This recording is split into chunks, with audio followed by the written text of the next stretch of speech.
Sunman.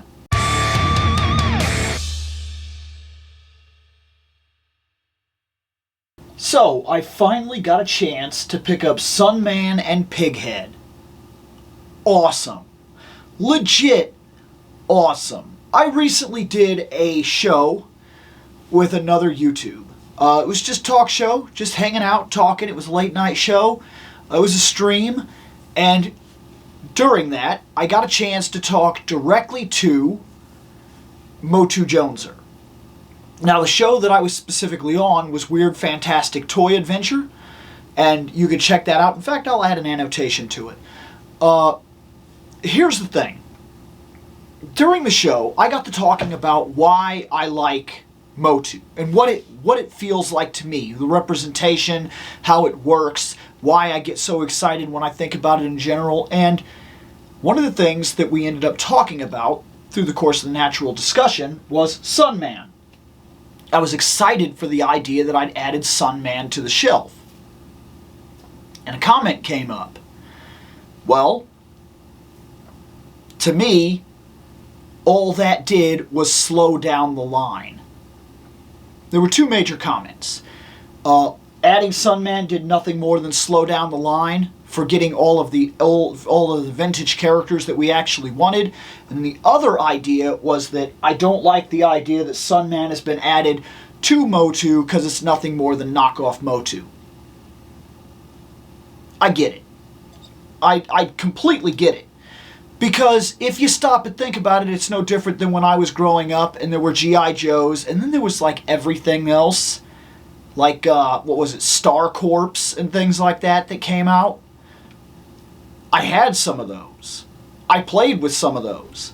But they weren't G.I. Joes. And had I been emotionally set to the line, I probably would have felt the exact same way about those toys.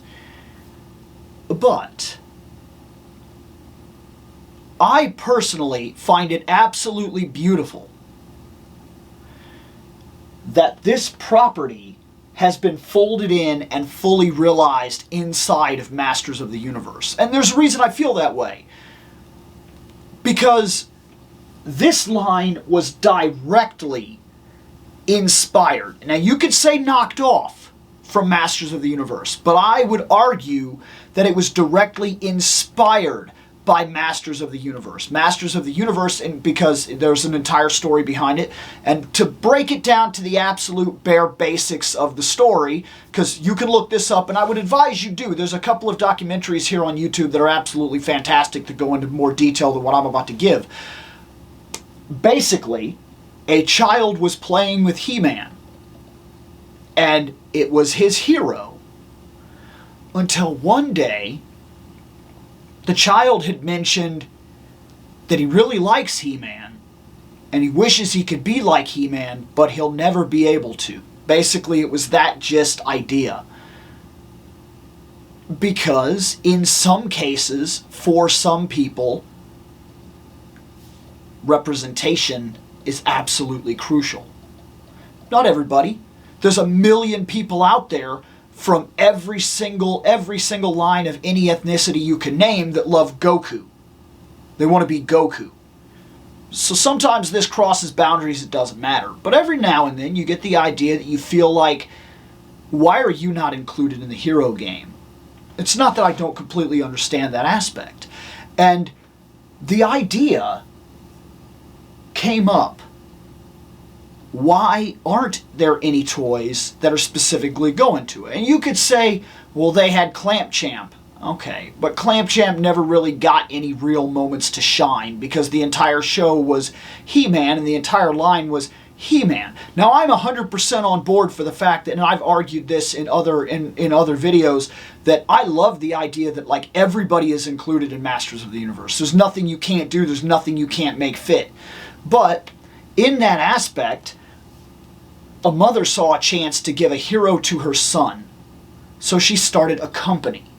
And directly influenced by what Masters of the Universe was doing, and by the time in general, she developed Sunman and Pighead. It was a very different concept if you actually get into the back of it, because this wasn't a guy that fought in the same way as He-Man. It was a very different concept.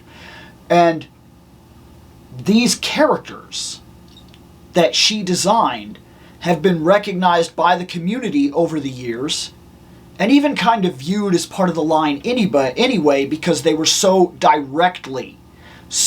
adamantly directly influenced by Masters of the Universe, but still setting aside and doing things a little bit differently. Well, here we come all those years later, and they're folded in and made part of the line, fully realized. And as I said, you could call it a knockoff and say, well, it slowed the line down. But if we want to argue that, MOTU's just a knockoff. Almost everything is inspired by something. And I've argued here many, many times that the artwork of Conan the Barbarian, Cole, Frank Frazetta, things of that nature, pretty much laid the foundation for what would become Masters of the Universe, and then bled forward into its own property, a fully realized idea. Just like Sunman became a fully realized idea coming off the back of Masters of the Universe. And I'm not saying that Masters of the Universe should fold everything into itself. That's ridiculous. But in this one case, a property so ridiculously related to Masters of the Universe, whose very origin spawns in real life from the play of Masters of the Universe, that's kind of beautiful. And so on a personal level, I'm 1,000% on board for the idea that these characters were fully realized into Masterverse. And I get that because they showed up, there were 2 slots that were taken that now were not occupied by fan favorite characters. But we'll get there. And if we don't, that does suck. But I, on a personal level, have a lot of faith in the Masters of the Universe brand and Masterverse in general, and I really don't see us not getting there. We're getting all kinds of movie figures and everything else, and the last two waves were very substantial. I enjoyed them very much. I don't see any slowdown here. I don't think this hurts the line. I honestly only think it helps it. Let's check them out. Okay, here we are. So, let's check out the sides here. Side parts of the box, absolutely fantastic. I love this artwork, and I don't have to keep this box because I did get, finally, this book right here. I talked about it on the live stream that I had, the end of the year live stream, and this artwork is in the book, so I can actually cut these character frames here out and use them for a different purpose, and I definitely plan to do that. I have some ideas for how I'm going to use this artwork as I cut the boxes up. The back, absolutely fantastic. Once again, the artwork is such a big deal. I mean, it's an all-encompassing, unbelievable idea. Always. Let's check out the small storylines that we're given here. Says, Pighead, wicked enemy of Sunman. The rulers of the sun punished Prince Zegor of House Shadows for his cruelty, banishing him to the shadows and transformed him into Pighead. Half man, half pig. Now his one goal is to steal the energy from the first sun so that he may harness its power and rule the galaxy. Only one man stands in his way, Sunman. So this dude was cursed for his evil deeds and was basically turned into like an orc. And now, to seek revenge, he is looking to steal something, a power source of some sort, from something called the First Sun, and then he'll harness that power and rule over the entire galaxy. So whatever that is, that's their MacGuffin-esque thing, just like Castle Grayskull. And for that matter, a lot like all the other barbarian-esque fantasy things where there's always some sort of great power that something is seeking. It's their MacGuffin. So that's fine. I'm on board with that. I don't hate that at all. I think it's very solid.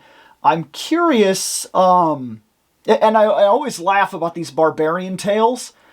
You cursed a man by, like, giving him, like, extra strength and power. Like, I just always kind of get a kick out of that. But, Sunman, what's going on with you? The greatest hero of them all. In the world of Trefixa, Prince Sunny harnesses the power of the first sun to transform into Sunman. His magical melanin skin? Melanin? I actually don't know that word. I think I just screwed that word up.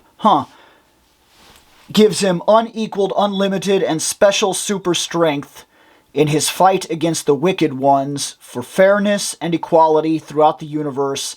Sun power. I'm curious if his armor, because it glows the way it does, if that's some sort of emblem thing, if that's what's powering him. I have no idea. I know nothing of this mythology beyond the idea of what created it and the story behind it, the history of the toy line.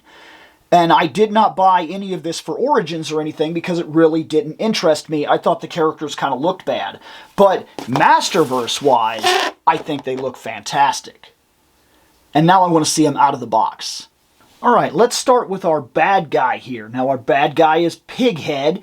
He's basically a dude that was cursed to be an orc. As far as I'm concerned, that's basically what happened to him. He's not Ganon or anything like that, but he certainly has a Ganon look. Like, this could pass for, like, the cartoon Ganon or whatever in a more actual style, and would probably be really cool, like, in some pictures fighting Link. You know what I'm talking about? I think that would actually be really cool. So, let's check his face out. You know that I like the face sculpts. That is fantastic. I like that some of the tusks are up, one of the tusks are down. There's two over here, one over here. That's pretty cool personality in general. All this is beat up and scratched and like battle used. I love all of this detail in here. I wish some more detail would have crossed down into here because there's only a couple of scuffs. But like the rest of his armor seems used. His armor, however, is one of our problems. This battle harness here is fine. This is all fine. It gives way and everything like that, and it's solid. These offer the same problem as the other pauldrons we've seen so far in the line, where, like, you gotta kind of push them up, and you gotta hope that they'll kind of get around the bicep, and then maybe they'll stick, and I'm sure that over time these are going to wear, and then it's going to be questionable as to whether or not they actually stay. And so that's an actual problem of the line. I almost wonder if these would have been better off had they been like clipped up here and then kind of hung loosely, but then it would have offered an all kinds of different problem. So I don't exactly know what the I don't exactly know what to tell you is the best option here. Only that they probably did what they could, and now, in the long run, at some point, we're probably going to suffer the repercussions of how these things work. Because, I mean, it's a rubber-esque material. It's going to loosen as it holds here over time. So, inevitably, we're going to run into a problem with these things. But for right now, they work, and we're going to get over it. We got this rubbery snake, this see-through snake thing, which is kind of cool. He must have some sort of dark sorcerer-esque powers, because I don't think this is a living thing. I think it's supposed to be a thing that he creates, which is kind of cool, and there's probably multiple ways that you could use it. You could have it actually be a snake and sit on him or something like that. You could, oh, there he went. You could do other things like actually wrap it around here, and then as it wraps around this part and then goes up and around his arm, and that's cool or something. There's a couple of things I'm sure you could do with it. And then you could probably do as far as actually have him, like, put his hand out or whatever, because he's got this, like, presenting hand. So you could probably do something like this and actually have it coming out of his hand or whatever. Let's see if we can't get that, because then we have something like this effect right here. I think this is possible as well. A lot of different possibilities for this little thing that they gave us. It's pretty cool, and I'm not sure 100% how I'm going to use it, but I'll figure something out. We have a shield. Let's get you situated here. Let's fix your foot. There.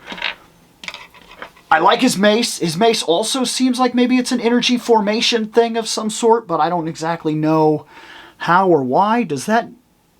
that feels really flimsy. That worries me a lot.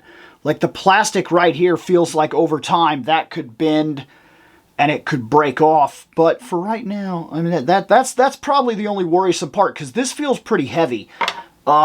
He came with 2 other hands that I dropped, of course. One is the other gripping hand and a punching hand. And then he got a shield. And the shield, the back of the shield works like this. This is the problem. If we put it on here, okay, so we're going to have to go this way. We kind of got to get it. Can we get it over this spike and kind of help maybe the spikes can help hold it in place there? That's kind of a thing. There. That's probably the best you're going to get out of the shield, in all honesty, with this hand here.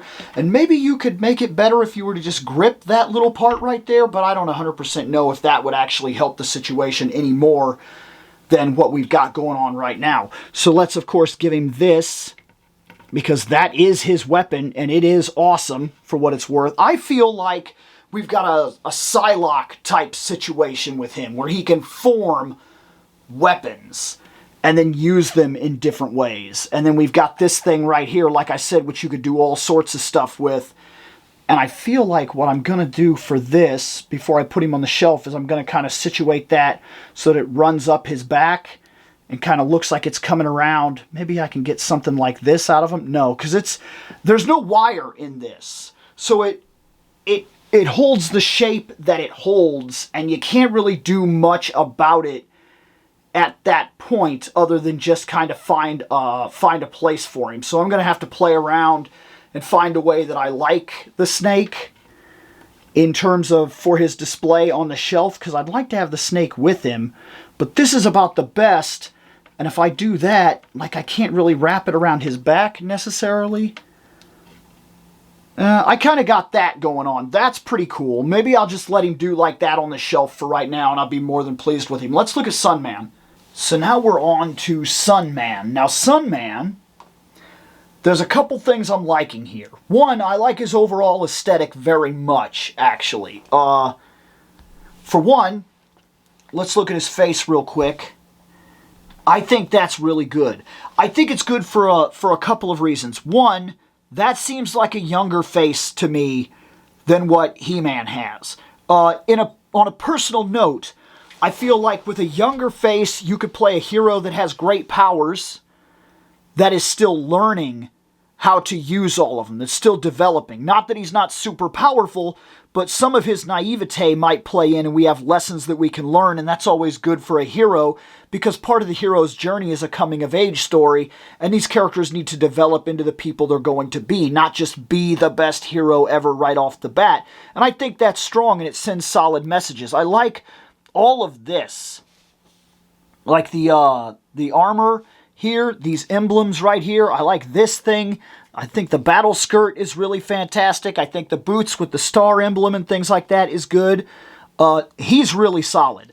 On the back, we have wings. They plug in here, and then they have one main moving joint.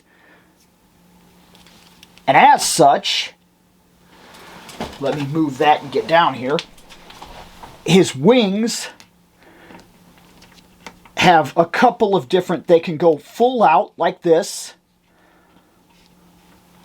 and it's a pretty decent wingspan. They can come in the way I showed you, they can go up, they can kind of flare out in different directions. Now this is a little bit of a problem. I'm already noticing that on mine, already, this wing seems loose compared to the other, and there's a lot of weight on these wings. So while this is a cool idea, this worries me a little bit as to what I'm going to get, because that's loose. You see that? As opposed to this one, which feels like it's working against me a little bit and has some grip. But you see how much that, like right there, I just fixed him in position. It kind of pulled down on both sides. The wings are heavy. So while the wings are really, really cool, they're giant Sunfire wings, there is something to be said about the fact that we may have a slight problem with the wings. Not 100% on that yet. I'd have to play around with him for a while, but there is a concern that the wings could be an issue. And I don't know how you would fix that issue aside from like maybe puttying them in place. He came with 2 extra hands, which is very much a standard of Masters of the Universe. A punching hand, and I'm guessing that's a shield gripping hand or a an offhand hand, like for when you're using swords and stuff like that, and you have the offhand balance hand. His weapon is neat. It's very unique. Like, I actually like it a lot, that it's like this gigantic kunai that he holds like a spear of sorts, almost like a sword spear kunai. I actually think this is really cool. If this is a real weapon, I don't know what it is, but it's neat and it catches my attention. And his shield has that same type of sun emblem that we're seeing here, and that's really solid too. It's the same setup that Pighead had. So we're going to pull this hand, and we're going to put this one on. There. I recently talked about Taki. That was what I was talking about if some people were confused when I said there are male hands and female hands. He has male hands. The part that plugs into the wrist. It has the peg. She does not. She has the hole, and the pegs come out of the wrist here, and I always feel like I'm going to break him. It really makes me uncomfortable when I deal with the female-esque hands. Let's get his weapon in there. There. He's kind of got that down look. You see what I mean? You can really play around with this because he looks like he knows he's powerful, but he knows he's powerful on a young, arrogant scale, and that could give Pighead advantages. If Pighead is an older, wiser warrior, even if he is a bad guy, he might know how to play on, oh, you know, you're super powerful, blah, blah, blah, you can't be challenged, this and that. I feel like you could play on those angles, and I could see that visual storytelling in the face. I feel like that's what I would go with here. If I was, quote-unquote, playing toys, that's where my imagination would take me at this point. I would immediately assume that Pighead is an older, experienced fighter, and that Sunman is a younger, arrogant powerhouse. Very much a hero, but a hero with a flaw, the ignorance of youth, the arrogance of power. And that could be used against him even though he's doing right with it. I think that's fantastic. I think you could really play something with that. It does actually make me wonder if this line ever had any mini-comics, or I'm almost 1,000% sure there was no series tied to this. And so that's fine. And I do wonder, actually, because, like, if we were to ever see this cross into Masters of the Universe, which I don't think we would, because, like, we've got, as far as I understand, you know, we had Revelation, we're going to have Revolution, supposedly there's supposed to be a 3rd series if everything goes through correctly. And I don't see them going a long term, especially with how long it takes to produce an animated Netflix series, that we would ever get far enough in a series like that to see things like Sunman folded in. And if we did, I feel like he'd be a side note. And then you got to ask yourself, would that be a disservice? Well, I don't know. Because he is very much, he's supposed to be his own hero, but he is very much created in the concept, very much influenced from Masters of the Universe. It's literally the only reason he exists. But he sure is cool. And it would be cool to see him animated in some form. Even if it was just a single mini-movie, like an hour-long, you know, like an hour-long little thing, just that kind of tells the backstory and tells one simple animated little movie story. Kind of like they do with things like Marvel does the Iron Man animated movie and whatnot, and you watch it and you kind of get a basic idea of what he is and yada yada. That kind of thing. I'd like to see something like that. I'd like to see this utilized a little further, but it's, to my knowledge, it was a couple of toys, and now this. And I don't feel like the property spans too much further than that. But I could be very wrong, because I know, like, nothing about it. Gets me thinking. Well, Sunman has been added to the shelf. It is cool.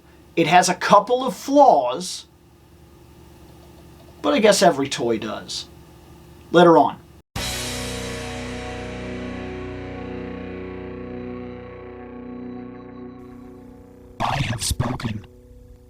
what you will from it.